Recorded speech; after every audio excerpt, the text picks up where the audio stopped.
പിന്നെ പാസുമാണ് പടം മൊത്തം. പിന്നെ കാണിക്കുന്നുണ്ട്. രാവിലെ ഒരു 4 മണിക്ക് വന്ന് പാസം കണ്ടതിന്റെ വിഷമമുണ്ട്.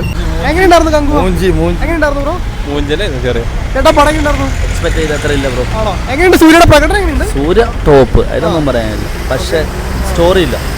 എങ്ങനെയുണ്ട് ശിവയുടെ മേക്കിംഗ്? കുഴപ്പമില്ല, പക്ഷെ സ്റ്റോറി ഇല്ല. നമുക്കൊരു ലാഗ് അടിക്കുന്നു, ഭയങ്കര ലാഗാണ്. കങ്കുവ ബ്രോ എക്സ്പെക്ടേഷൻ അത്രയും വന്നിട്ടില്ല. പിന്നെ പാസുമാണ് പടം മൊത്തം. പിന്നെ മേക്കിംഗ് കൊള്ളാം, മേക്കിംഗ് അടിപൊളിയായിട്ടുണ്ട്. പക്ഷേ നമ്മൾ എക്സ്പെക്ടേഷൻ ഒട്ടും ഫാൻസിനും അതുപോലെ എക്സ്പെക്ടേഷൻ ഒട്ടും വന്നിട്ടില്ല പടം. അത് തന്നെ സെയിം തന്നെയാണ് പറയാനുള്ളത്. പാസമായിരുന്നു. രാവിലെ ഒരു 4 മണിക്ക് വന്ന് പാസം കണ്ടതിന്റെ വിഷമമുണ്ട്. മേക്കിംഗ് പക്ഷേ അടിപൊളിയാണ്, കാണാം. വൺ ടൈം വാച്ചബിൾ ആണ്. കാണാൻ വെയിറ്റിംഗ് ആണോ? ഏയ് അങ്ങനെയൊന്നുമില്ല. വെയിറ്റിംഗ് ഒന്നും അല്ല.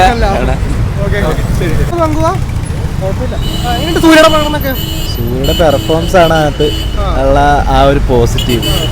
കഥ യൂഷ്വൽ കഥ തന്നെയാണ്. പിന്നെ ഗസ്റ്റ് റോള് ആയിട്ട് ഒരു പുള്ളിക്കാരനുണ്ട്, അതൊരു സർപ്രൈസ് ആയിപ്പോയി. സെക്കൻഡ് പാർട്ടിന് വെയിറ്റിംഗ് ആണോ? സെക്കൻഡ് പാർട്ടിന് കുഴപ്പമില്ല, അതിന് കഥയുണ്ട്. അങ്ങനെ ആക്കിച്ചിട്ടാ പോയത്. സ്റ്റോറി ഏകദേശം സ്ഥിരം കണ്ടുവരുന്നത്. പിന്നെ മറ്റേ പാസ്റ്റും പ്രസന്റ് തമ്മിൽ ലിങ്ക് വർക്കൗട്ട് ആയുള്ള. പിന്നെ ഫൈറ്റും കുറച്ച് ഓവറായ ഒരു എങ്ങനെ പ്രകടനമൊക്കെ കൊള്ളാം. പക്ഷെ ഒരു സ്റ്റോറി അവർ ഉദ്ദേശിച്ച കണ്ടന്റ് കറക്റ്റ് വന്നിട്ടില്ല.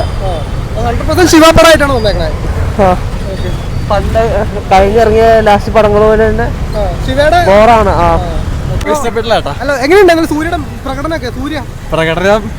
പ്രകടനമൊക്കെ ഉള്ളായിരുന്നു, പക്ഷേ കണ്ടിരിക്കാൻ പറ്റണില്ല. ധൃതിയുണ്ട്. പോട്ടെ.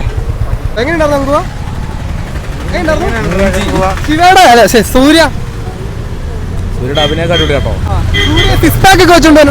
കാണിക്കുന്നുണ്ട്, ഇതൊക്കെയായിട്ട് കാണിക്കുന്നുണ്ട്.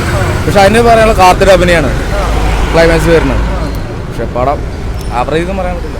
എങ്ങനെയുണ്ടായിട്ട് സൂര്യയുടെ 2 വർഷത്തിന് ശേഷം വരുന്ന പടം? ഞാൻ ഇങ്ങനെ ഉറങ്ങി കേട്ടോ.